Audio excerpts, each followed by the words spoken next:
I hit the wrong button. Well, I guess we got a part 2 to this because it looked like I split it up right at about 9 minutes or something. But anyway, I wasn't ready to leave Atlanta and go to a cold environment.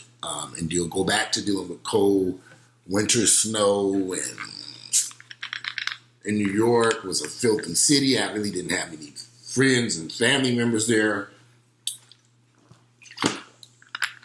Atlanta with my family and my friends. And I said, no, I'm not going. I'm not going there. And if this means that we have to end this, this is ended. Because it just wasn't, like I said, I was young and stupid. Here I was with a guy who was just starting out his business and doing some great things in New York City, going back and forth to the islands, exporting in things. I mean, just all kinds of stuff that he was doing that I didn't understand, but he was doing very well. He was just getting it started. But I didn't want somebody being over my life, directing me, being very critical to me about the things that I was doing. I was caught up. So I was caught up with the lifestyle that I had created of crime, illegal activities. It was an easy lifestyle. I didn't have to really do anything. And I was the kingpin at that point in my life as far as with my circle of friends. And so I felt special and unique, if you can believe that mess. I was young and stupid. And so sexually, me and him, he was the first person I did a lot of experimental stuff with, because he was older than me. I was younger. And it was just an interesting sex between him, which was really, we actually had great sex, truthfully. But it was more, he was more the aggressor. And I was just really coming to terms with finding out that what I like to do sexually. And there were certain things he didn't want to do, and certain things that I didn't want to do, so we couldn't really come to common grounds, like I want to do this, and he didn't want to do that, and he didn't want to bottom, I didn't want to be the bottom forever.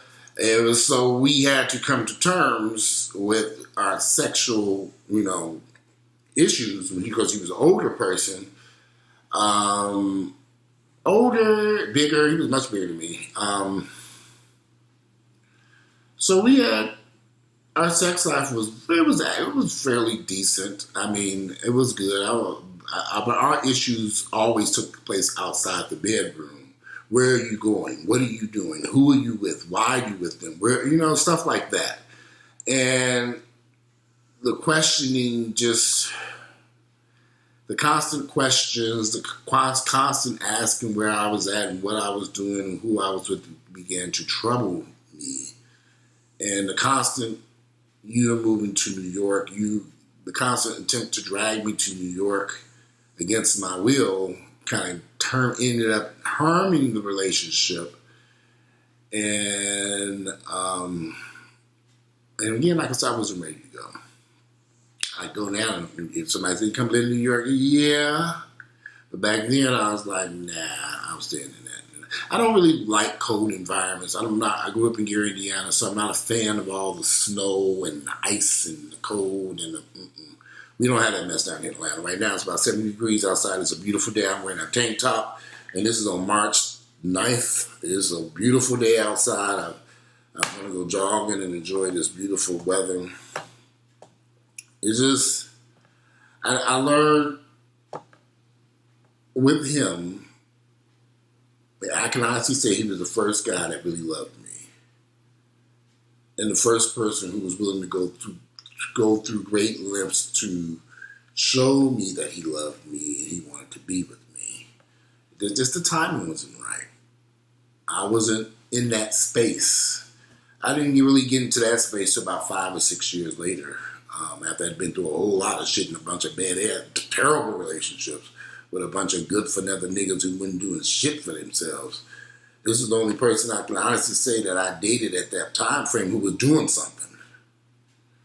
Pushing forward with a business that he owned, with his family doing something. I can say today this man is very wealthy. He lives. He is. His business is doing quite well and has been done well for the past 20 years. So he's comfortable, and he's been with. Here's an interesting thing is he actually his lover or his partner is someone who lived in Atlanta. He met after me and him terminated the relationship, and that person actually moved to New York to be with him. So every time I think about that individual, I say, well, he saw an amazing opportunity, and that individual has never worked a day seriously, this man just goes to the gym and come back home. And let me take that back. They own a business together, but the other guy does all the work. But the other individual he's with, he really don't do shit. I mean, he just lay up on his ass and goes to the gym. But it is what it is, and they're happy. So Jamaicans are more individuals who want to be in control of everything. And if you're going to date someone who's Jamaican, I don't care if it's a Jamaican man, woman, but they're going to call the shots. Period. And they have that aggressive behavior that sometimes can be. If you're not used to dealing with a very aggressive person, that can be a turnoff. Because if you're not used to dealing with somebody who's going to just take control and say, "This is what we're doing," and this is how Jamaicans are. They just this is it. We're eating this for dinner. We're going here for lunch. We're doing this is what you're wearing today. Because there were times where he even would tell me what I could and could not wear out of the house, and that was just that. And I just gave up and just said, "I'm not fighting with him. Just damn close. Put this shit on so we can go on down. We trying to get to the damn movies." So, which is amazing. We would go to movies. He loved going to the movies. We would always go to the movies, eat all kinds of movies. And that was one good thing I will say. He liked to go out to movies. He just liked to get out and go places, but he didn't want to go any places where there were a lot of gay folks. And if there was a lot of gay people there, we left soon thereafter. We would get there, and he was like, "I'm not comfortable in this environment. Let's go." Why? And I think it was just his culture and his background, and when he comes from being a Jamaican, it just was. He wasn't comfortable because you told me stories about watching gay guys get killed in Jamaica. And he was a kid. He would hear these horrible stories and stuff. And so even now, I sometimes I'm very reluctant to say no one knows that he's gay all these years. His whole family, they still don't know that because he still has family in Jamaica and he still has family and they don't know. And I'm like, well, all these years you've been living with your partner and they still don't know. They just think he's his business associate. I said, oh, well, I guess if they don't suspect something, they probably wouldn't know. I don't know. But then the question comes to mind, would I have been comfortable all these years being with a partner whose family didn't know or not willing to accept the fact that he was gay? And that was another issue for me because, Jamaicans don't believe, they're not very approving or accepting of gays. So, anyway.